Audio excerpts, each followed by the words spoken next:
কথা মানুষ স্মরণ কেন করো না, আজরাইল আসিলে কারো কফিয়ত চলবে না।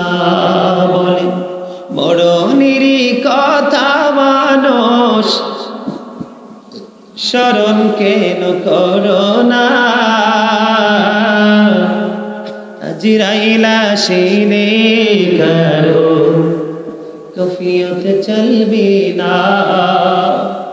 তওবা নামে গাছটি আছে, পাতায় পাতায় লেখা আছে মানুষের হায়াত। তওবা নামে গাছটি আছে, পাতায় পাতায় লেখা আছে মানুষের হায়াত। সেই পাতা জড়িয়া গেলে, সেই পাতা জড়িয়া গেলে মতের নিশানা,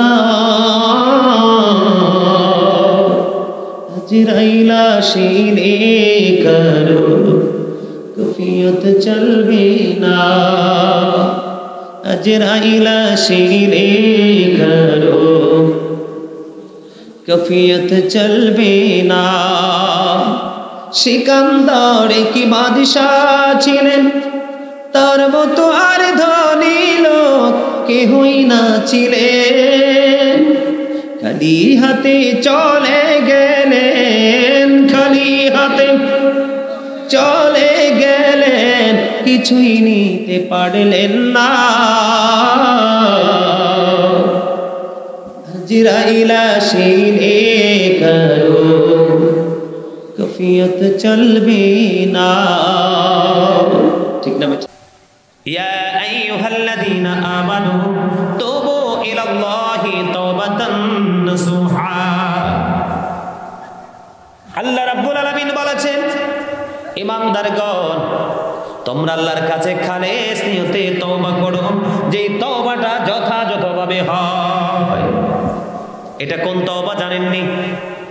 এই তওবাটা হলো আমি জীবনে যে গুনাহ করেছি এই গুনার জন্য অল টাইম লজ্জিত থাকা। কি থাকা? লজ্জিত। আমি যে অতীতে একটা পাপ করেছি এটা ব্রেনের মধ্যে সেটআপ দিয়ে দিয়েছি, জীবনে আর কোনোদিন পাপ করব না সেই প্রতিশ্রুতি দেওয়া। বান্দার হক যদি নষ্ট করে থাকি রে, সেটা আমার তার কাছে ফিরিয়ে দেওয়া, অন্যথায় তার কাছ থেকে ক্ষমা নিয়ে আসা। আল্লাহর যে ওয়ার্ডার আমি এতদিন অমান্য করেছি এটা আবার যথাযথভাবে ফিলআপ করা। আরেকটা হলো হারাম খাবার খেয়ে যদি শরীরটাকে মোটা তাজা করে থাকি, শরীরের গোস্ত যদি বন্ধ বাড়িয়ে থাকি, এটাকে এখান থেকে খুশি আগের জায়গায় নিয়ে আসা, তাহলে আপনার তওবা কবুল হবে।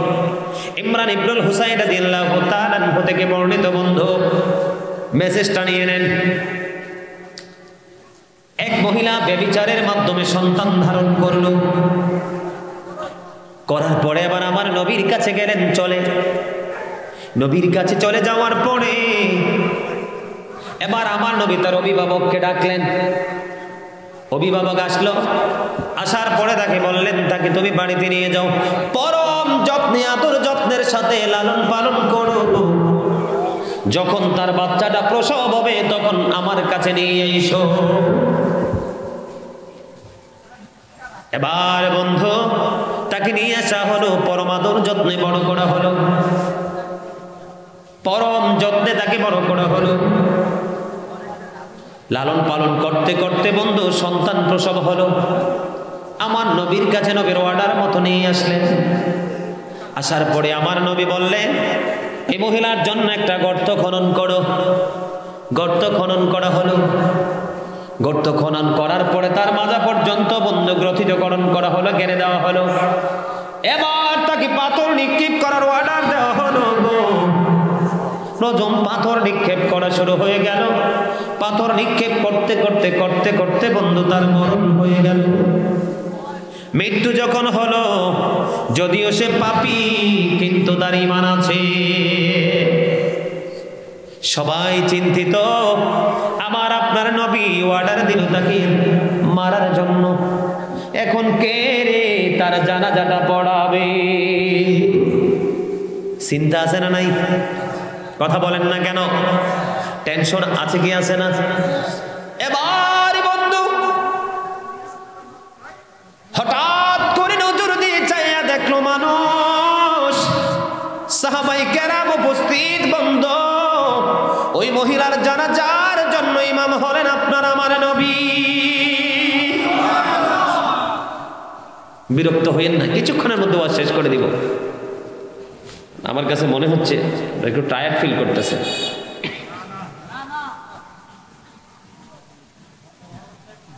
আমার নবী তার জানাজার নামাজটা পড়িয়ে দিল। বন্ধু এখানেও নবীর প্রেমিক থাকতে পারে, ও আসলে হেদায়েতের চিন্তা থাকতে পারে।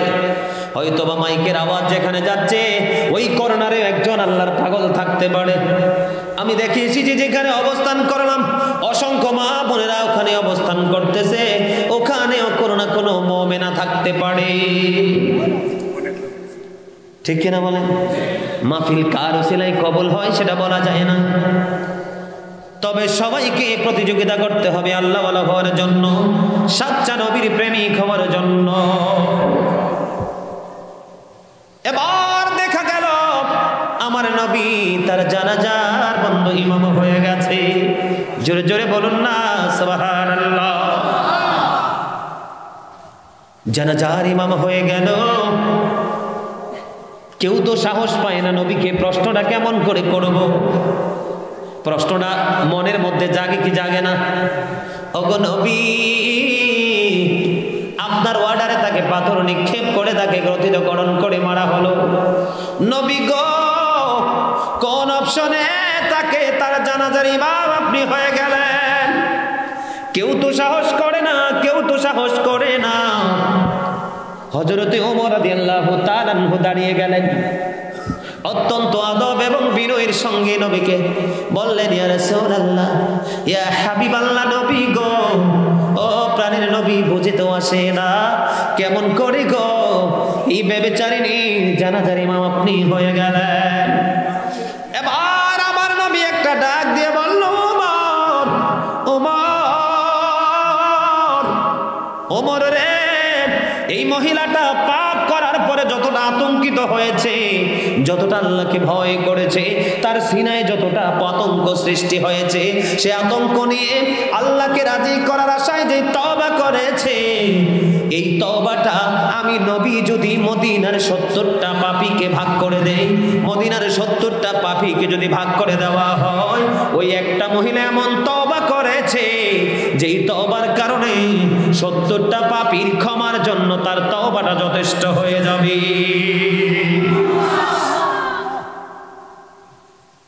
আপনি আমি কি সেইভাবে তওবা করতে পারবো? ইনশাআল্লাহ বলতে পারেন? ওই যে আমার ভাই এদিক থেকে বলছে ইনশাআল্লাহ। পারবেন না তওবা করতে? আর জোরে বলেন না, পারবেন না? আদম সফিউল্লাহ, যাকে আল্লাহ ক্ষমা করেছেন, আদম হ্যাজ বিন ফরগিভেন বাই আল্লাহ। আদমকে আল্লাহ ক্ষমা করে দিয়েছেন, ঠিক কিনা বলেন? মূসা নবীকে আল্লাহ বলেছেন, মূসা কালিমুল্লাহ, মূসা স্পোক টু আল্লাহ, মূসা আল্লাহর সাথে কথা বলেছেন।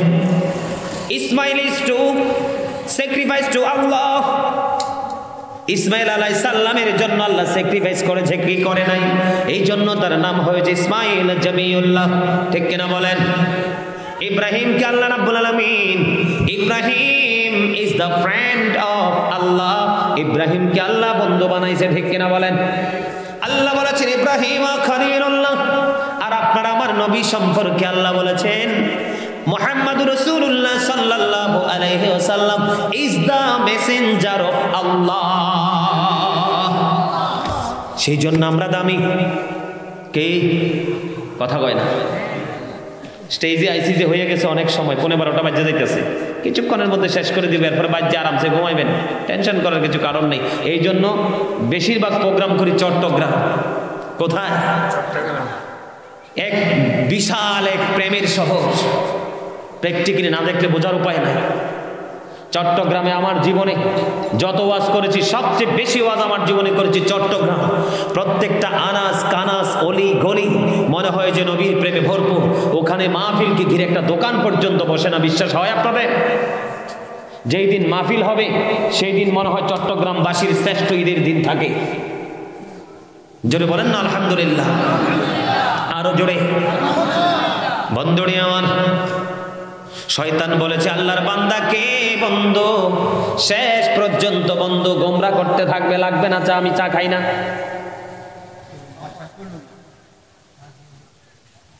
কথা বুঝেন, শয়তান কি চায়? আমাদেরকে শেষ পর্যন্ত বন্ধু ধোঁকা দিয়ে দিয়ে পথভ্রষ্ট করবে।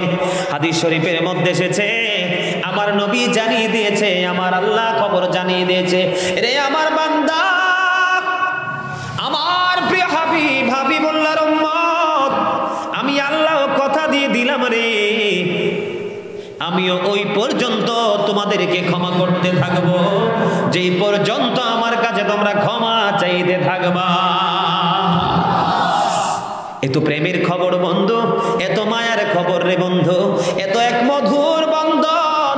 আমি একটা আয়াত তেলাওয়াত করেছিলাম, আপনাদের মনে আছে কিনা? শুরুতে আমি বলেছিলাম ফি আইয়ি সূরাতিন মা শাআ রাক্কাবাক, মনে আসেনি?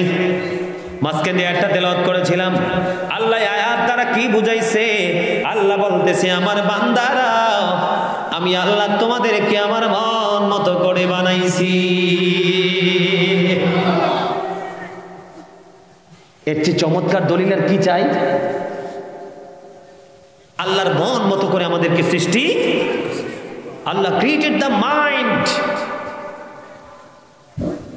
বন্ধুরে আমার, কেউ যদি তার পাপের কথা স্মরণ করে, আমি আমার মা, আমি আমার বোনদেরকে ডেকে ডেকে বলবো, আমি দেখে এসেছি আপনারা প্রজেক্টরের সামনে বসেছেন, মাইকের আওয়াজ যেখানে যায়, আমার মা বোনেরা যারা আমার আলোচনা শুনতেছেন সবাইকে বলবো, আমার নবী বলেছেন আল্লাহ রাব্বুল আলামিন বান্দার জন্য কত সুযোগ রেখেছে। কেউ যদি আল্লাহ রাব্বুল আলামিনকে ভয় করে, পরকালের চিন্তা করে, কেউ যদি পাপ করার পরে একটা মাছির মাথার সমপরিমাণ, হাদিস শরীফের মধ্যে এসেছে, কিসের সমপরিমাণ? মাছির মাথার সমপরিমাণ চোখের পানি যদি কেউ ফালায় রে, আমার আল্লাহ তার জন্য জাহান্নামের আগুনকে হারাম করে দিবে। মাছির মাথাটা একবারে ছোট না? মাছির মাথার সমপরিমাণ চোখের পানি যদি কেউ ফালাইতে পারে, তার জন্য জাহান্নামের আগুন কি বলেছে কে? আমার নবী। হাদিস শরীফের মাধ্যমে এসেছে, হযরত মুহাম্মদ সাল্লাল্লাহু আলাইহি ওয়াসাল্লাম was born in Arab country. His father's name was Abdullah. His mother's name was Amina. His father said died before he was born. He lost his mother in his childhood. He was very truthful. জোরে জোরে বলেন না সুবহানাল্লাহ। আমার নবী ছিলেন শ্রেষ্ঠ সত্যবাদী, যার কোনো সন্দেহ। আরেকটা হাদিস শরীফ কি শোনাবো নাকি শেষ করে দিব?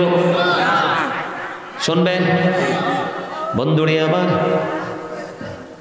হাদিস শরীফের মধ্যে এসেছে, বনি ইসরাইলের একজন লোক,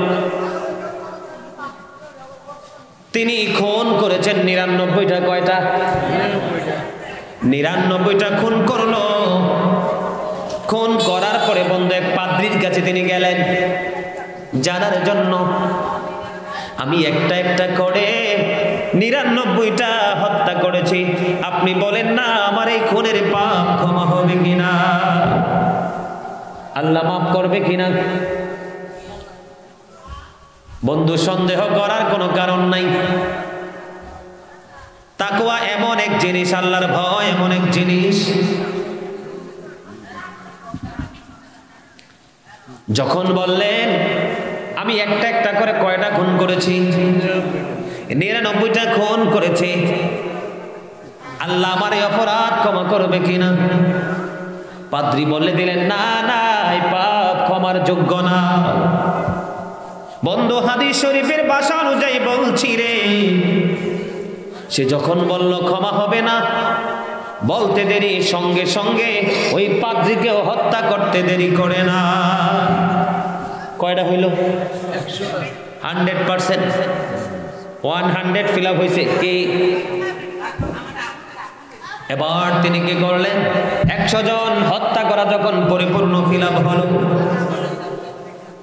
এবার তিনি আস্তে আস্তে আস্তে করে বন্ধ আরেকজন বুজুর্গের তালাশ করতেছেন, কার কাছে যাব, কার কাছ থেকে সঠিক উত্তরটা পাবো।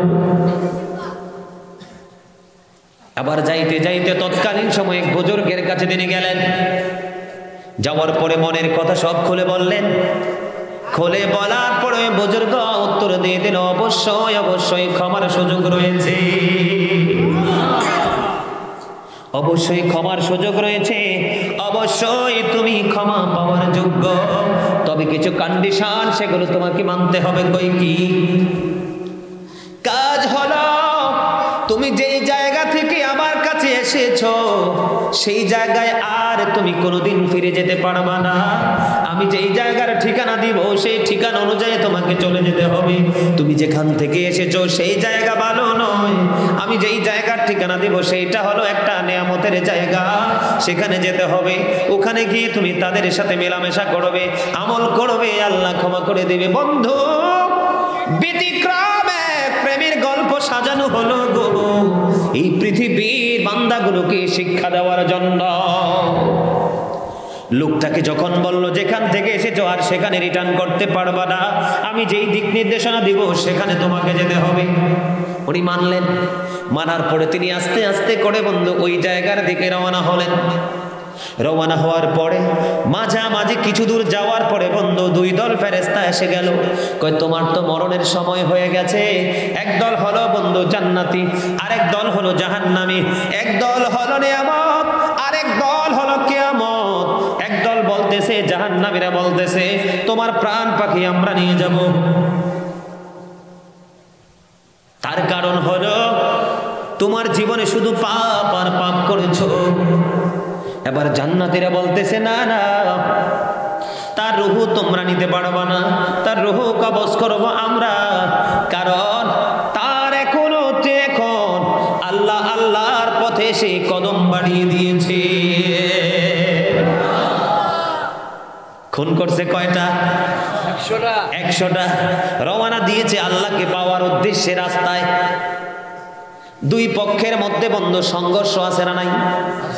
পক্ষ বিপক্ষ আছে না নাই? বন্ধুরি আমার, দুই পক্ষের সাথে তর্ক বিতর্ক চলতেছে। কার কি চলতেছে? এই পক্ষ বলে আমরা নিব, ওই পক্ষ বলে আমরা নিব। বন্ধু হাদিস শরীফ থেকে যেটা পেয়েছে সেটা জানাচ্ছি। এই দুই পক্ষের তর্ক বিতর্কের অবসানের জন্য আল্লাহর মনোনীত এক ফেরেশতা আল্লাহ পাঠাইয়া দিলেন। আসার পরে উনি বললেন, দুই পক্ষের সমাধানের লক্ষ্যে আমি কাজ করব, মানতে রাজি কিনা? দুই পক্ষ মেনে নিলেন, আমরা মেনে নিব, আমাদের মধ্যে কোনো আপত্তি নাই। এবার ওই ফেরেশতা ডেকে ডেকে বলল, একটা কাজ করো। কাজটা হলো কি? দুই দিকের রাস্তাটাই মাপতে হবে। সুবহানাল্লাহ বলেন না? আরো জোরে। সে যেই দিকে ঢুকেছে এই দিকে যদি বেশি এগিয়ে থাকে রে, তাহলে তার প্রাণ পাখি নিবে জান্নাতীরা। আর যেই দিক থেকে এসেছে ওই দিকে যদি হয় তাহলে তার প্রাণ পাখি নিবে জাহান্নামীরা। বন্ধু মাপজোপ শুরু হয়ে গেল। মাপতে মাপতে মাপতে মাপতে দেখা যায়, বন্ধু যেই দিকের উদ্দেশ্যে নেয়ামতের দেশের উদ্দেশ্যে তিনি রওনা হলেন, নেয়ামতের জায়গার উদ্দেশ্যে যিনি রওনা হলেন, ওই জায়গার দিকে হাদিস শরীফের মধ্যে এসেছে মাত্র আধা হাত তিনি বেশি এগিয়ে গেছে। কত হাত? মাত্র আধা হাত তিনি নেয়ামতের দিকে বেশি চলে গেছে। এই দিকে রাস্তা কি কম, এই দিকে রাস্তা হয়ে গেল বেশি। তার মানে ফয়সালা হয়ে গেল তিনি জান্নাতীদের দলভুক্ত হয়ে গেছে। হাদিস শরীফের মূল মর্ম হলো বন্ধু, যখন তিনি আল্লাহকে ভয় করলো, আল্লাহ ওয়ালা হওয়ার জন্য যখন সেই দেশের উদ্দেশ্যে যখন রওনা হলো, এবার আল্লাহ রাব্বুল আলামিন যেই দিক থেকে রওনা হলো ওই দিকের ভূমিকে একটা ডাক দিয়ে বলল, আমার বান্দার জন্য তুমি বড় হয়ে যাও। যেই জান্নাতি নিয়ামতের পথের দিকে দিকে যখন রওনা হলো, ওই দিকের জমিনকে ডাক দিয়ে বলল, তুমি আমার বান্দার জন্য সংকোচ হয়ে যাও। এই দিকের জমিনটা বড় হয়ে গেল, যেই দিকে রওনা দিরা সেই দিকের জমিনটা ছোট্ট হয়ে গেল। তার মানে সে আল্লাহকে ভালোবাসার কারণে, আল্লাহকে আল্লাহর প্রেমে পড়ার কারণে, ভয় করার কারণে 100টা খুন করার পরেও জান্নাতীদের দলে। কিয়ামতের দিন আল্লাহ রাব্বুল আলামিন আল্লাহর বান্দার কাছ থেকে নিয়ামত সম্পর্কে হিসাব নেবে। হিসাব কি দিতে পারবো? কথা বলেন না কেন? এই নিয়ামতগুলো কি কি? এর মধ্যে সবচেয়ে বড় নিয়ামত আমি যদি বলি, আমার আলোচনার বাইরে থেকে যদি আমি একটু বলতে চাই, আপনার আমার জীবনের সবচেয়ে বড় নিয়ামত আপনি আমি হলাম মানুষ। এর চাইতে বড় নিয়ামত আল্লাহ রাব্বুল আলামিন আমাদেরকে বানাইলো। এর চাইতে বড় নিয়ামত হলো বন্ধু, আমরা হয়েছি ঈমানদার। আল্লাহ রাব্বুল আলামিন অত্যন্ত চমৎকার ভাবে বয়ান করেছেন, ফি আই সূরাতিন মা শাআ রাক্কাবাক। আবারও দুর্বলের মতো আচরণ। জবান কি দিছি কুরমা ফলা খাওয়ার জন্য? কথা বলে। আরে মি আল্লাহ কৃপণ আর অহংকারী, দুইটার একটাকে আল্লাহ দেখতেই পারে না, যদিও আল্লাহ বানাইছে মানুষ। কৃপণের দোয়া কবুল হয় না, আর অহংকারীকে আল্লাহ একদমই পছন্দ করে না, কারণ অহংকার হলো আল্লাহর কুদরতি গায়ের চাদর। এই চাদর ধরে যে টান দিবে তার জন্য জাহান্নাম ছাড়ার কিছুই থাকতে। আপনারা কথা বলছেন না, আমি আপনাদেরকে কৃপণ বলবো? আর যদি বলেন না হুজুর আমরা কৃপণ না, অন্যথায় বলতে বাধ্য আমি, আপনারা অহংকারী। আপনাদের বাড়ির দরজায় অনেক শক্ত গেট লাগাইছেন, আজরাইল হাজার চেষ্টা করলে ঢুকতে পারবে না, ঠিক না? পারবে? কে কে পারার পক্ষে আছেন? কে কে হাত তোলেন তো দেখি। দেখছেন নি ঘুমাই রয়েছে, ঘুমাই লাভ নাই, ওয়াজ করি এই দেন ঘুমাই, হাতে তো ওঠে না। ওই যে বললাম অহংকার, Allah doesn't like the proud. Allah অহংকারীকে পছন্দ করে না। যেটা বলতে চেয়েছিলাম, এদিকে তাকান। এই stop your mouth everybody, you listening my lecture very attentively. ভালো না লাগলে I say go to your seat, out of sight. কারণ যার মানসিকতা ভালো নয় তার কাছে ওয়াজ করে লাভ হবে কি? শুধু শুধু আমার এনার্জি নষ্ট। আমার কথা বলে শোনেন, আল্লাহ জবান দিয়েছে কেন জানেন? কুরমা ফলা খাওয়ার জন্য নয়, চা দোকানে সৌমনিতে দাঁড়িয়ে দাঁড়িয়ে বাজারে কথা বলার জন্য নয়। আল্লাহ জবান দিয়েছে, আল্লাহ বলেছেন ফাযকুরুনি আযকুরুকুম। আল্লাহ বলেছেন remember me then I will remember you. তোমরা আমাকে স্মরণ করো, আমি তোমাদেরকে স্মরণ করব। করেছেন স্মরণ? সুবহানাল্লাহ বলতে বলি বলেন না। অথচ আপনার পছন্দের প্রার্থী ধরেন একজন মেম্বার অথবা একজন চেয়ারম্যান দাঁড়াইছে, সকালে দুপুরে সন্ধ্যায় আনাচে কানাচে অলিতে গলিতে বলবেন কি অমুক ভাইয়ের চরিত্র ফুলের মতো পবিত্র। আমি বলি হেই বেটা ঠিক মতো নামাজ পড়ে না, এক ওয়াক্ত। কথা কয় না? অথচ কি ফুলের সাথে তুলনা করলেন? আপনি কি জানেন ওনার ক্যারেক্টার সম্পর্কে? জানেন কিছু? জানেন না, সন্দেহ আছে, তারপরও কনফিডেন্সলি বলতেছেন। অথচ কথাটা হচ্ছে মিথ্যা। কথাটা কি? এদিকে তাকান, কোন দিকে ওয়াজ করব?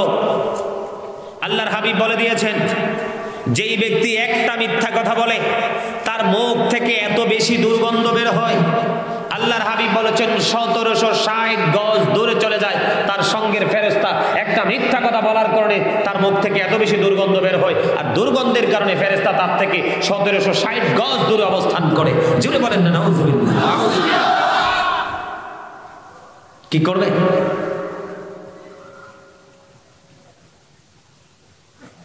আল্লাহ বলেছেন, আল্লাহ সীমা লঙ্ঘনকারী মিথ্যাবাদীকে আল্লাহ রাব্বুল আলামিন কি করেন না? পছন্দ করেন না, সৎপথ দেখান না। আল্লাহ জবান দিয়েছে কিসের জন্য? কথা বলে না। আল্লাহর জিকির করার জন্য। জিকিরের মানে কি জানেন? হাদিস শরীফের মধ্যে এসেছে, আল্লাহর হাবিব বলছে, যখন তোমরা জান্নাতের বাগানে আসা যাওয়া করো, ওখান থেকে ফল খেয়ে নাও। ইয়া রাসূলুল্লাহ, ফলটা কি? আল্লাহর জিকির।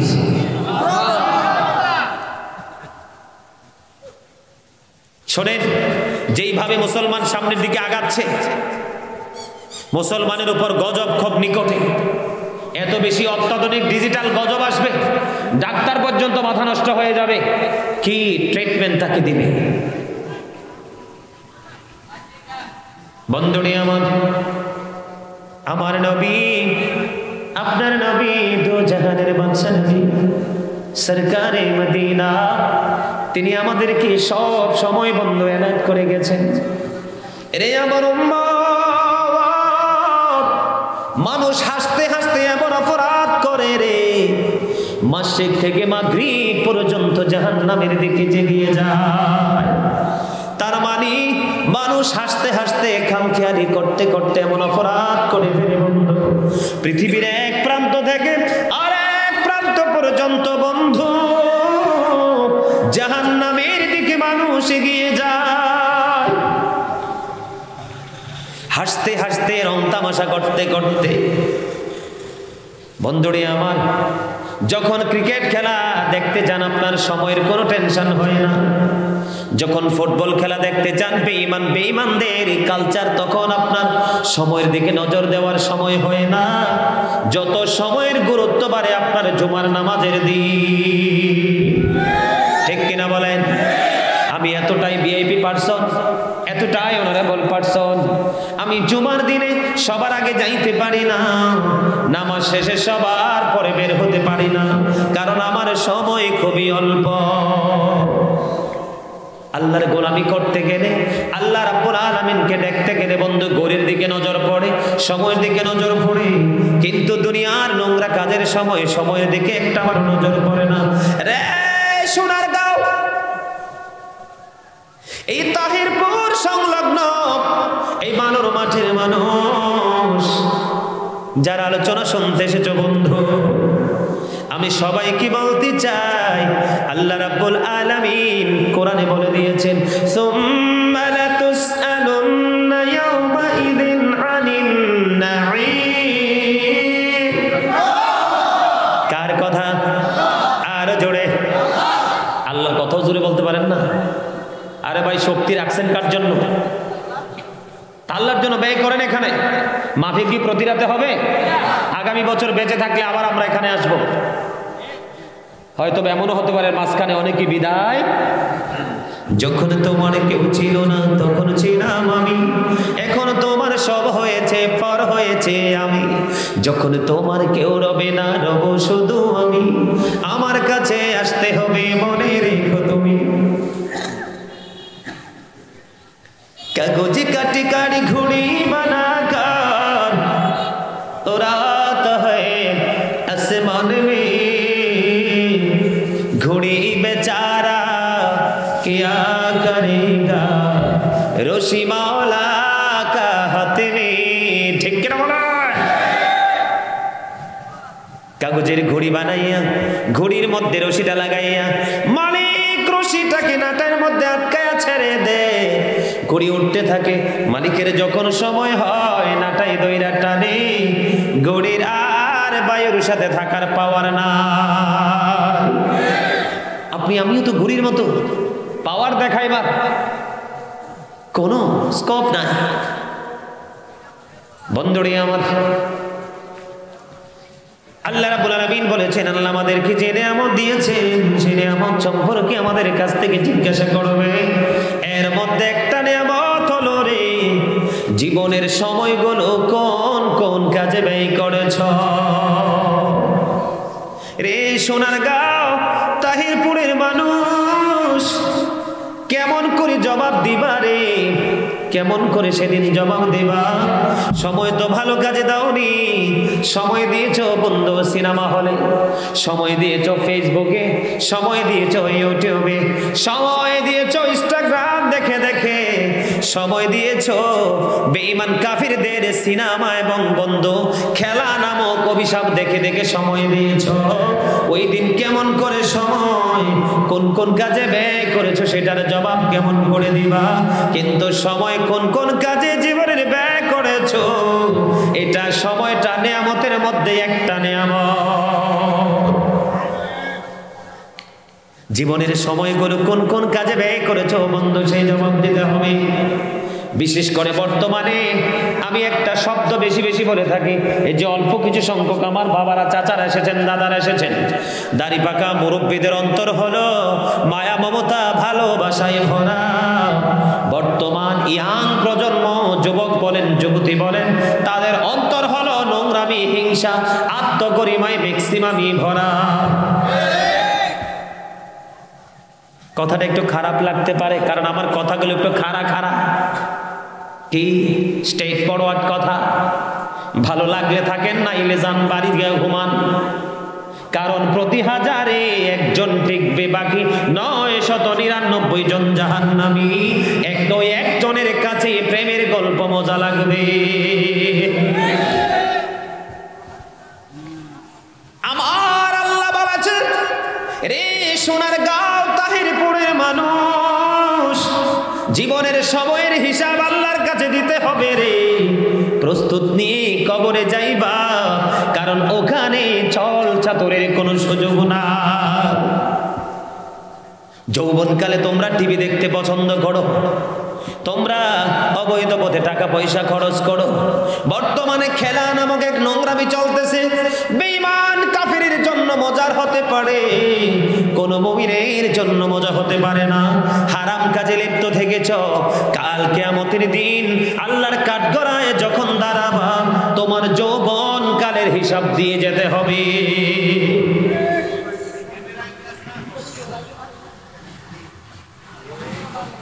কোন পথে তুমি সম্পদ উপার্জন করেছো, হালাল পথে না হারাম পথে, বৈধ না অবৈধ, এবং কোন পথে ব্যয় করেছো সেটার জবাব আল্লাহর কাছে দিতে হবে। দিন ইসলাম অনুযায়ী কতটুকু আমল করেছো সেটার জবাব আল্লাহর কাছে বন্ধ দিতে হবে। কাল কিয়ামতের দিন ফাঁকি দেওয়ার বন্ধ কোনো সুযোগ নাই, কারণ আমার আল্লাহ কোরআন শরীফে কালামে হাকিমে 30 পারায় সূরা ইনফিতরে একবার স্পষ্ট করে দিয়েছেন। আল্লাহ রাব্বুল আলামিন বলেছেন, ওয়া ইদাল কুবুর বুসিরাত আলিমাত নাফসুম মা কদ্দামাত ওয়া আখখারাত। কবরটা যখন ওপেন হয়ে যাবে, কি হয়ে যাবে? কবর যখন ওপেন হবে রে, প্রত্যেকেই জানতে পারবে সে কি করেছে আর কি করেনি। তার মানে আপনি আমি আমরা সবাই দেখতে পারবো, জানতে পারবো আমরা জীবনে কি কি করেছি আর কি কি করিনি। ওখান থেকে পালিয়ে যাওয়ার, এড়িয়ে যাওয়ার কোনো সুযোগ নাই। এই দুনিয়াতে একটু সিগারেট দিলে, এক কাপ রং চা খাওয়ালে, ও বন্ধু 500 টাকা 1000 টাকা দিলে তোমার প্রায় কিন্তু মাঝখান দিয়ে তোমার দিকে চলে আসে। আছে না নাই? কথা বলেন না কেন? দুনিয়ার লোভী বিচারক, বন্ধু দুনিয়ার বিচারক সর্দার মাতাব্বর গুলো তারা কি করে, পৃথিবীর একটু লোভী পড়লে তোমার পক্ষে রায়টা দিয়ে দেয়। কিন্তু কবর এত বড় ভয়ঙ্কর, তবে সবার জন্য ভয়ঙ্কর নয়। আমার নবী অত্যন্ত চমৎকার ভাবে বলে দিয়েছেন বন্ধু, আল কবরু রাউজাতুম মির রিয়াদিল জান্নাতি হুফরাতুম মিন হুফরিন নার। কবরটা জান্নাতের একটা বাগান হবে, জান্নাতের একটা টুকরা হবে, আর জাহান্নামের বন্ধু একটা গর্ত হবে। বর্তমানে বর্তমান প্রজন্মের ম্যাক্সিমাম মানুষের জন্য কবরটা হবে জাহান্নাম, আর অল্প সংখ্যক মানুষের জন্য কবরটা হবে জান্নাত। কেন বললাম? দুনিয়াতে যেই কোনো বন্ধু আপনি রাস্তা বের করতে পারেন, কিন্তু বন্ধু পরকাল সম্পর্কে আমার আল্লাহ তথ্য দিয়েছেন, ইন্না বাতুশা রাব্বিকা লাশাদীদ। এখনো বললেন না আল্লাহু আকবার? আরে আরো জোরে। আল্লাহ রাব্বুল আলামিন বলেছেন বন্ধু, the seizing of Allah is difficult. আল্লাহর পাকড়াও বড় শক্ত, আল্লাহর ধরা খুবই শক্ত ধরা। আল্লাহ বান্দাকে অত্যন্ত শক্ত করে ধরবে। বন্ধু ধরার পরে কি করবেন? ইন্নাল্লাহা সারিউল হিসাব, Allah is quick to take account. Allah হিসাব গ্রহণে অত্যন্ত তৎপর। শক্ত করে ধরার পরে বান্দার কাছ থেকে চুকিয়ে চুকিয়ে বন্ধু হিসাব নিবে। আজকের মানুষের কাছে ওয়াজ ভালো লাগে না, নামাজ ভালো লাগে না, মসজিদ ভালো লাগে না, কোরআন তেলাওয়াত ভালো লাগে না, হুজুরের ওয়াজ বন্ধ অন্তরে শুনলে ব্যথা লাগে, তবে সবার কাছে নয়। আমি আপনাদেরকে বলতে চাই এই সমস্যা হলো বন্ধু আমাদের ঈমানে বড় গলত। আল্লাহ রাব্বুল আলামিন বলেছেন আল্লাযীনা আমানু, যারা ঈমান এনেছে, ওয়া কানু ইয়াত্তাকুন, আল্লাহ রাব্বুল আলামিন বলেছেন ঈমান আনার পরে যারা আমাকে ভয় করেছে, লাহুমুল বুশরা, আল্লাহ বলেছেন তাদের জন্য সুসংবাদ, ফিল হায়াতিদ দুনিয়া ফিল আখিরা, দুনিয়ার জীবনে এবং পরকালের জীবনে। জোরে জোরে আওয়াজ করে সুবহানাল্লাহ। আল্লাহ বলেছেন ইউ ফিয়ার মি, তোমরা আমাকে ভয় করো, ইত্তাকুল্লাহ, তোমরা আমাকে ভয় করো। ভয় যদি করতে পারো, আপনাদেরকে একটা জায়গায় বন্ধু ব্রেইনটাকে কাজে লাগাইতে হবে। তার অন্তরে আল্লাহর ভয় আছে রে, পরকাল সম্পর্কে তার অন্তরে ভয় আছে, যার সিনায় বন্ধু ঈমান মওজুদ আছে। আপনাদেরকে আমি বলতে চাই, শুনবেন একটু। আপনাদেরকে এত শক্ত কথা বলার পরেও, এত শক্ত বাক্য ইউজ করার পরেও সবাই একদম নিবিড় ভাবে পলকহীন দৃষ্টি দিয়ে তাকিয়ে আছেন। এখানে মনে বেশ করেছি বন্ধুরে আমার, শাসনটা ওই ব্যক্তি পছন্দ করে যে ব্যক্তি অত্যন্ত ন্যায়পরায়ণ হয়, ঠিক কিনা বলেন? বন্ধুরে আমার, আমি আপনাদেরকে বলতে চাই, যেহেতু আমাকে অনুরোধ করা হয়েছে হুজুর পরকাল নিয়ে একটু ওয়াজ করবেন, পরকাল নিয়ে একটু ওয়াজ করব, তারপরে আমি আবার আমার জায়গায় আসব। ঈমানটা টেকসই থাকলে মানুষের কি হয়? ঈমানটা মজবুত থাকলে মানুষের কি হয়? সর্বপ্রথম আমাদের ঈমানকে বন্ধু টেকসই করতে হবে, স্ট্রং করতে হবে। এর মধ্যে সর্বপ্রথম বন্ধু ঈমান হলো নবীর মুহাব্বত। যার সিনায় নবীর প্রেম আছে তার কাছে সব আমল আছে, যার সিনায় নবীর প্রেম নাই তার কাছে কোনো আমল বন্ধু মজা লাগতে পারে না। হাদিস শরীফের মধ্যে এসেছে বন্ধু, আমরা যে কবরে যাব, আল্লাহ যে বলেছেন শক্তভাবে ধরবে এবং শক্তভাবে হিসাবটাও নেবে। এরপরের একটা বাস্তব নমুনা হলো বন্ধু, কবরের আচরণ কিন্তু কয়েক রকম হবে। ঈমানদারের জন্য একরকম হবে পরকালটা, এবং মুনাফিকের জন্য একরকম হবে, আর কাফেরের জন্য হবে ভিন্ন রকম। ঈমানদারদের কিছু তো নবী সম্পর্কে প্রশ্ন করা হবে, ঈমানদার নবীর আশিকরা উত্তর দিয়ে দেবে, এই নবীর জন্য সারা জীবন আমি পাগল ছিলাম, জানের চেয়ে বেশি প্রাণের চেয়ে বেশি নবীকে ভালোবেসেছিলাম, নবীকে দেখা মাত্র চিনে ফেলবে। উত্তর দিতে দেরি, আল্লাহ রাব্বুল আলামিন হাদিস শরীফের মধ্যে এসেছে গায়েব থেকে আওয়াজ আসবে, ঈমানদারের উচ্চারণ শুনে গায়েব থেকে আওয়াজ আসবে, বন্ধু দৈর্ঘ্য বলেন, প্রস্থ বলেন, লম্বায় বলেন বন্ধু, এবং ডানে বামে দৈর্ঘ্য প্রস্থে দুই দিক দিয়ে বন্ধু 70 গজ চওড়া করে দেওয়া হবে ঈমানদারের কবর। কত গজ? 70 গজ চওড়া করে দেওয়া হবে বন্ধু, এবং তার কবরে জান্নাতের একটা টুকরা হিসাবে রূপান্তরিত হয়ে যাবে। এটা হলো ঈমানদারের পরিচয়। আর মুনাফিক সম্পর্কে যখন প্রশ্ন করা হবে, মুনাফিককে নবী সম্পর্কে, মুনাফিকরা উত্তর দেবে, আমার ব্যক্তিগত কোনো মতামত নেই, নবীকে অন্যরা যেমনি ভাবে সম্বোধন করেছে আমিও তেমনি ভাবে সম্বোধন করেছি। ফেরেশতারা উত্তর দেবে, আমরা জানতাম তুমি যে এরকমই উত্তর দিবা। এবার আল্লাহ রাব্বুল আলামিন কবরের মধ্যে বন্ধু অর্ডার দেওয়া হবে, গায়েব থেকে আওয়াজ আসতে শুরু করবে, ও বন্ধু মাটি তাদেরকে এমন ভাবে চাপতে শুরু করবে, মাটিকে অর্ডার করা হবে এমন ভাবে চাপ দিতে থাকো, ও বন্ধু আপনাদের আপনাদেরকে এক্সাম্পল হিসাবে বোঝাচ্ছি, একটা আঙ্গুল দিয়ে যদি আরেকটা আঙ্গুল ঢুকে হাড়ের মধ্য দিয়ে কেমন লাগবে বলেন? এই কষ্টের কথা কি বলে বোঝানো যাবে? হাদিস শরীফের মধ্যে এসেছে মুনাফিকদের একটা হাড়ের মধ্যে আরেকটা হাড় ঢুকে যাবে, একটা অঙ্গের ভিতর আরেকটা অঙ্গ এভাবে বন্ধ ঢুকে যাবে, আর মাটি তাদেরকে এমন ভাবে চাপতে থাকবে, কবরটা তাদের জন্য হয়ে যাবে বন্ধু জাহান্নামের একটা গর্ত। জোরে বলেন না নাউযুবিল্লাহ। সারা জীবন শুধু শুনেছেন জাহান্নাম।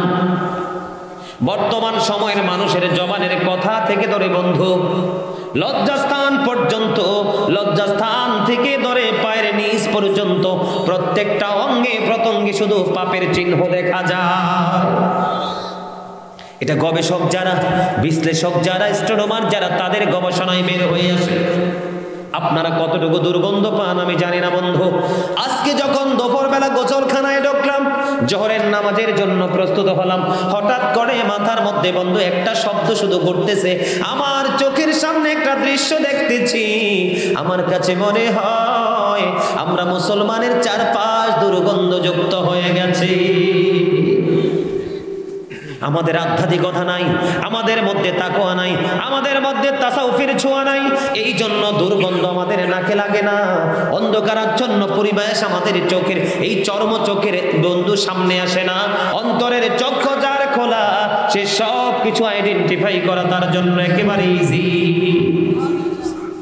চতুর্দিকে মিথ্যা বাসা বেঁধেছে, চতুর্দিকে বন্ধু অহংকার বাসা বেঁধেছে, চতুর্দিকে অহমিকা বাসা বেঁধেছে, নোংরা পথে উপার্জন বাসা বেঁধেছে, বেনামাজির সংখ্যা বন্ধু বেড়ে গেছে, সুদ ঘুষ অন্যায় অত্যাচার বন্ধু বেড়ে গেছে। এমনি করে করে আপনি প্রত্যেকটা জায়গায় যখন আপনি নজর দিবেন রে সোনার গায়ের মানুষ, তখন দেখবেন সব কিছু নোংরা, কোন জায়গা থেকে সুঘ্রাণ বন্ধু কোনোভাবে বের হয়ে আসে না। বলে হুজুর এক্সাম্পল দেন। এক্সাম্পল হলো বাংলাদেশের ইতিহাসে সবচেয়ে বড় নোংরা কাজ হলো বর্তমানে আমি আছি কোথায়? আমি আছি ধরেন মেঘনা ব্রিজের কোথায়? মেঘনা ব্রিজের উপরে আছি। আজকে আমাকে আপনারা ফোন দিলেন, আমি বললাম যে আপনাদের বাড়ির আঙ্গিনায় 5 মিনিটে চলে আসবো। এটা বন্ধু এত বড় একটা জঘন্য মিথ্যাচার, এই মিথ্যাচারকে আল্লাহ ছাড় দিবে না।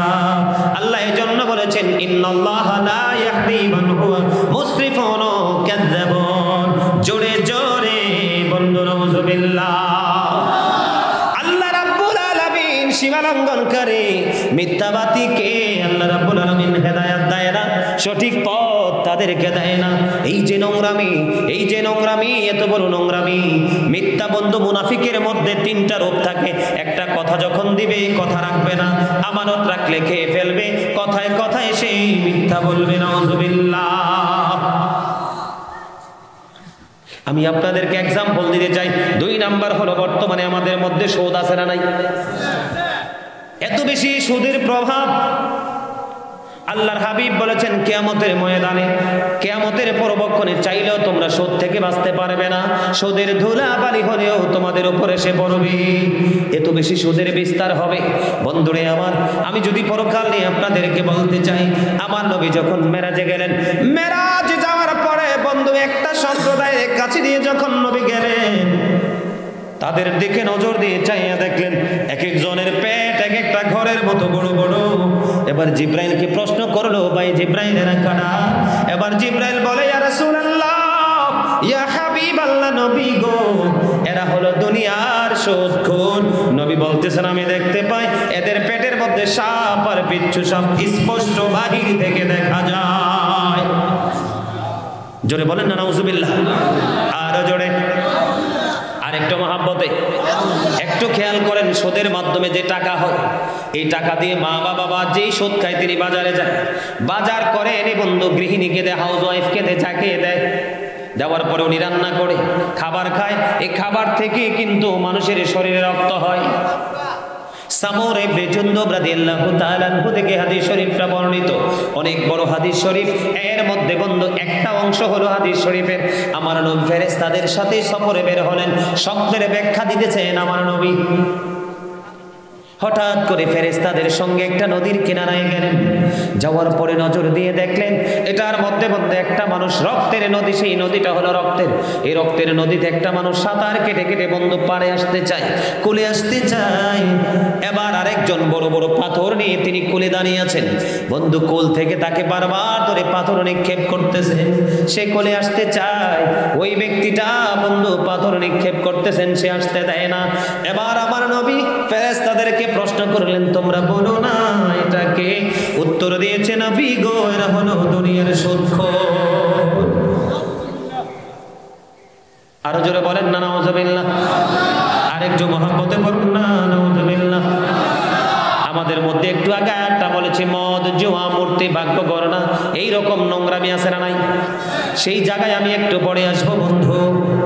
আমার নবী, আপনার নবী আরো বলে দিয়েছেন, সুদ বন্ধ। হযরতে আবু হুরায়রা রাদিয়াল্লাহু তাআলা আনহু থেকে হাদিস বর্ণিত, আমার নবী বলে দিয়েছেন, সুদের মাধ্যমে যে 1টি টাকা উপার্জন করলো, কয়টি টাকা? সুদের মাধ্যমে যে 1টি টাকা উপার্জন করলো, সে যেন তার মায়ের সাথে 36 বার বন্ধু জিনা করলো। সুদের 69টা স্তম্ভ বা 70টা স্তম্ভ কয়টা? এর মধ্যে সবচেয়ে লাস্ট যেটা, সুদের মাধ্যমে সবচেয়ে লাস্ট যেটা টাকা উপার্জন করা, সে যেন টাকা উপার্জন করলো না, সে যেন তার মাকে বিবাহ করলো। হাদিস শরীফের মধ্যে এসেছে। সুদ এত বড় নোংরা একটা জিনিস, এখনকার মানুষ এটা দেদারচে করছে। বন্ধুরা আমার, যিনি সুদ খায়, যিনি সুদ দেয়, যিনি সুদের সাক্ষী হয়, যিনি সুদের স্টাম্প লেখে, যিনি সুদের টাকা আদান প্রদান করে, সবার জন্য সমান অপরাধী, কাউকে ব্যতিক্রম করা হবে না। জোরে বলেন না নাউজুবিল্লাহ। বর্তমানে বাংলাদেশে ধর্মীয় প্রতিষ্ঠান নামে বলৎকার আছে না নাই? গত কিছুদিন আগেও টিভির মধ্যে দেখলাম, ছোট্ট একটা ফুটফুটে বাচ্চা ওই মাদ্রাসার শিক্ষকের নজর দিয়েছে। নাউজুবিল্লাহ বলেন। আরো জোরে নাউজুবিল্লাহ বলতে কি কষ্ট হয়? বন্ধুরে আমার, এই বলৎকার আছে না নাই? এক বেগানা পুরুষ আর এক বেগানা স্ত্রীর সাথে জিনা আছে না নাই? এই বলৎকারের সমকামিতা লূত আলাইহিস সালামের জামানায় ছিল এত নোংরামি। আমরা তো আখির নবীর উম্মত, আমাদের মাঝে সেটা থাকার কথা না। এটা আছে মানে হলো আমরা ইসলামের বিধান থেকে দূরে চলে গেলাম। আল্লাহর হাবিব ওই যে হাদিস শরীফটা বলতেছিলাম, আমার নবী যখন বন্ধ ফেরেশতাদের সাথে ভ্রমণ করলেন, হঠাৎ করে আমার নবীর চোখে পড়লো বন্ধ একটা আগুনের চুলা দেখা যায়। কি দেখা যায়? আগুনের চুলা দেখা যায়। এই আগুনের চুলার মধ্যে উলঙ্গ নারী পুরুষদেরকে দেখতে দেখা যায়। এবার আমার নবী প্রশ্ন করলেন, এই যে উলঙ্গ নারী পুরুষেরা কারা? এবার আমার নবী উত্তর দিয়ে দিয়েছেন। আমার নবীকে ফেরেশতারা উত্তর দিল, ইয়া রাসূলুল্লাহ, ইয়া হাবিবাল্লাহ, নবী গো, এই উলঙ্গ নারী পুরুষ হলো পৃথিবীর জিনাকারীরা।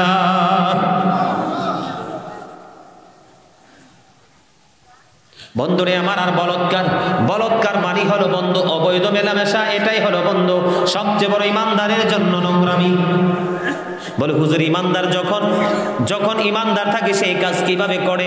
আবু হুরায়রা রাদিয়াল্লাহু তাআলা আনহু থেকে বর্ণিত, আমার নবী বলে দিয়েছেন, বন্ধু যখন কেউ চুরি করে তার মাঝে ঈমান থাকে না, যখন কেউ জিনা করে তার মাঝে ঈমান থাকে না। জোরে জোরে বলেন না নাউজুবিল্লাহ। এই যে নোংরামি আমাদের মাঝে আছে না নাই? আরো জোরে বলেন। এমনি করে করে প্রত্যেকটা জায়গা নষ্ট হয়ে গেছে, যেটা মুসলমানের জন্য মোটেও কাম্য নয়। আপনাদেরকে আমি আরেকটা তথ্য দিয়ে রাখি। সূরা ইউনূসের 44 নম্বর আয়াত আল্লাহ স্পষ্ট করেছেন, ইন্নাল্লাহা লা ইয়াজলিমুন নাসা শাইয়্যান ওয়ালাকিন্নান নাসা আনফুসাহুম ইয়াজলিমুন। আল্লাহ বলেছেন, ইন্নাল্লাহা লা ইয়াজলিমুন নাস, আমি আমার বান্দার উপর অত্যাচার করি না। শাইয়্যান ওয়ালাকিন্নান নাসা আনফুসাহুম ইয়াজলিমুন, বান্দা নিজেই নিজের উপর অত্যাচার করে। জোরে জোরে নাউজুবিল্লাহ। বিষয়টা ক্লিয়ার না? এর কোনো সন্দেহ আছে? আল্লাহর বান্দার উপর অত্যাচার, বান্দা নিজেই নিজের উপর অত্যাচার করে। তাহলে কাউকে দোষ দেওয়া যাবে কিনা বলেন? কথা বলেন না, দোষ দেওয়া যাবে কিনা? বন্ধু ছোট্ট করে বলে আমি আজকে জাহান্নামের বয়ানটা একটুখানি করে শেষ করে দেব। আল্লাহর হাবিব সরকারে মদিনা তিনি বলেছেন জাহান্নামীদের সবচেয়ে কম আযাব হলো আগুনের এক জোড়া জুতা। কি? আগুনের এক জোড়া জুতা জাহান্নামের সবচেয়ে কম আযাব। জুতা যখন পরিয়ে দেওয়া হবে মাথার মগজ পর্যন্ত টকবক টকবক করবে। বন্ধু, এই দুনিয়াতে অসুস্থ হয়ে মারার সুযোগ আছে রে, কিন্তু পরকালে মরার সুযোগ নাই। আল্লাহ বলেছেন লা ইয়ামুতু, people will not die, that day, মানুষ মরতে পারবে না সেদিন। আল্লাহ বলেছেন ফিহা ওয়া লা ইয়াহইয়া, people will not be able to live, that day, মানুষ বাঁচতেও পারবে না। ওমা হুম আনহা বিগাইবিন, people will not be able to escape that day, সেখান থেকে মানুষ পালাতেও পারবে না। নাউযুবিল্লাহ। কুরবানির ঈদের দিনে দেখবেন গোশত রান্না করলে গোশত টকবক টকবক করে উতরায়, ঠিক কিনা বলেন? এমন ভাবে মাথার মগজ উতরাবে মানুষ বাঁচতেও পারবে না, মরতেও পারবে না, পালাতেও পারবে না। উপায় আসেনি বলেন? আরো জোরে বলেন, উপায় আসেনি? উপায় নাই রে বন্ধু। কেমন করে বন্ধু আপনাদেরকে বললে বুঝবেন? উপায় নাই, উপায় নাই। ও বন্ধু, উপায় নাই। এই যুগের মানুষের মোটেও উপায় নাই। আমি আপনাদেরকে বলবো, হযরত আবু হুরায়রা রাদিয়াল্লাহু তাআলা থেকে হাদিস বর্ণিত, আমার নবী, আপনার নবী, দো জাহানের বাদশা নবী কামলেওয়ালা জানিয়ে দিয়েছেন, রে আমার উম্মত, হৃদয়ের জানালা খুলে তোমরা সবাই শোনো। জাহান্নামের আগুন সম্পর্কে সারা জীবন শুধু শুনেছো। জাহান্নামের আগুনটাকে আল্লাহ 1000 বছর তাপ দিয়েছে, আগুনের রং হয়ে গেছে বন্ধু লাল। আল্লাহ কই না না, এই আগুনে হবে না, আরো 1000 বছর বন্ধু আগুনটাকে তাপ দিয়েছে। হাদিস শরীফের মধ্যে এসেছে আগুনের রং হয়ে গেছে বন্ধু সাদা। আল্লাহ বলে না রে না, এই উত্তপ্ত আগুনেও হবে না। যেই পরিমাণ পাপ পৃথিবীর মানুষ কোরআন হাদিসকে ওভারটেক করে, নবী আল্লাহ নবীর কথা ওভারটেক করে করবে, এই আগুনেও হবে না। আরো 1000 বছর আগুনটাকে তাপ দিয়েছেন, আগুনের রং হয়ে গেছে বন্ধু কালো। 3000 বছর আগুনটাকে উত্তপ্ত করে রেডি করে রেখেছে। এখন বর্তমানে জাহান্নামের আগুনটা একেবারে কালো অবস্থায় আছে। এটাকে 3000 বছর ধরে উত্তপ্ত করা হয়েছে। জোরে জোরে বলুন না নাউযুবিল্লাহ। সহ্য করতে পারবেন? কথা বলেন না পারবো, সইতে পারবো না। সবচেয়ে বড় বন্ধু দুঃখ হলো কলিজায় লাগে রে, কি হবে রে সেদিন আমাদের উপায়? বাঁচার সুযোগ নাই, মরার সুযোগ নাই, পালিয়ে যাওয়ার কোনো সুযোগ নাই রে। সোনার গায়ের মানুষ, পাথরের মতো হৃদয় যদি হয় রে, সেই হৃদয় আমার মনে হয় গলে ঝর্ণা প্রবাহিত হবে। এই ভয়ঙ্কর তথ্যগুলো শোনার পরে, যে হৃদয় শোনার পরে কোমল হয় না, সেই হৃদয় পাথরের চাইতেও শক্ত, তার জন্য কোনো ছাড়ও থাকবে না।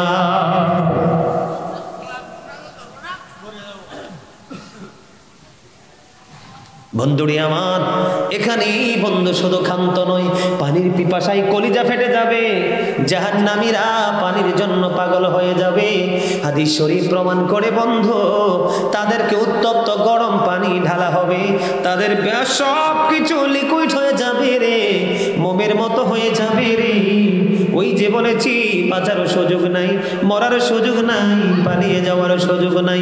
শুধু এখানে ক্ষান্ত না, আপনি সুদের মাধ্যমে হোক, ঘুষের মাধ্যমে হোক, অন্যায়ের মাধ্যমে হোক, জুলুমের মাধ্যমে হোক, অত্যাচারের মাধ্যমে, চুরি বলেন, ডাকাতি বলেন, অবন্ধ বিচারের মাধ্যমে ঘুষ নেওয়া বলেন, জোর করে জায়গা দখল বলেন, এবং তাদের সমর্থক বলেন। এখানে ছোট্ট একটা হাদিস শরীফ আমি আপনাদেরকে বলে রাখবো।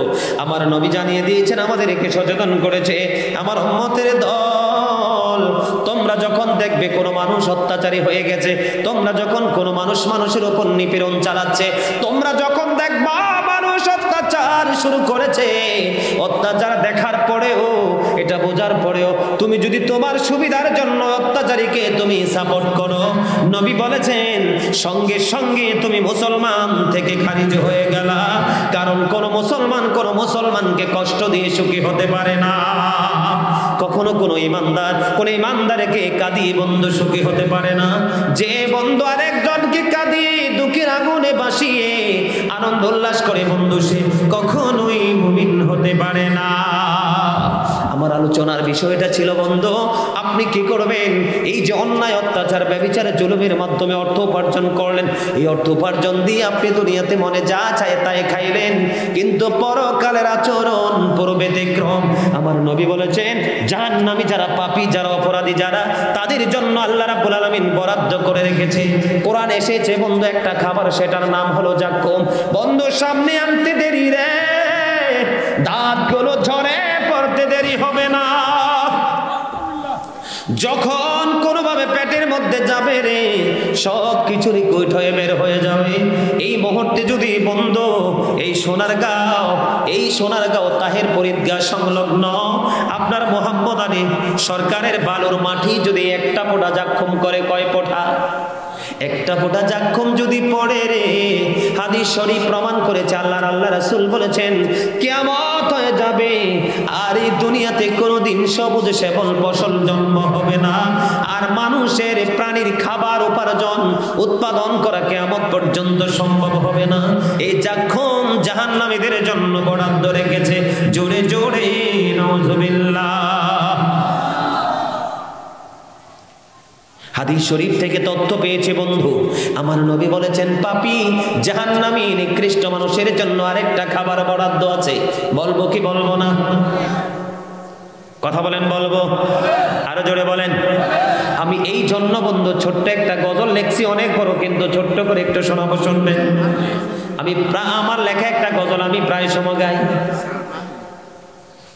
জুলুম যারা করলা বন্ধু, হারাইলা দুকুন, জনম জনম কে দিও তোমার হবে না মাসুল। একবারে ভেবে দেখো না তোমার কোথায় ঠিকানা, একবার ভেবে দেখো না তোমার কোথায় ঠিকানা। এখনো তো আছে সময়, এখনো তো আছে সময়, বুঝো তোমার ভুল। জনম জনম কি দিও তোমার হবে না মাসুল। আর গাইব না, কারণ ওয়াজ বাকি আছে আরো, শুনবেন? আমাদের কি সময় আছে না ভুল বোঝার? কথা বলেন, আছে কিনা? বন্ধুরে আমার নবী জানিয়ে দিয়েছেন, হাদিস শরীফের মধ্যে এসেছেন, জাহান্নামীদের জন্য আরেকটা খাবার বরাদ্দ আছে। এই খাবারের নাম হলো তিনাতুল খাবার। ইয়া রাসূলুল্লাহ, ইয়া হাবিবাল্লাহ, নবী গো, এই তিনাতুল খাবারটা কি গো? জানতে বড় মনে চাই গো নবী। এবার আমার নবী উত্তর দিয়ে দিয়েছেন, এই তিনাতুল খাবারটা হলো আরেকটা জাহান্নামীর নিংড়ানো রক্ত পুজ ঘাম। জোরে জোরে নাউজুবিল্লাহ। আরেকটা জাহান্নামীর দরেন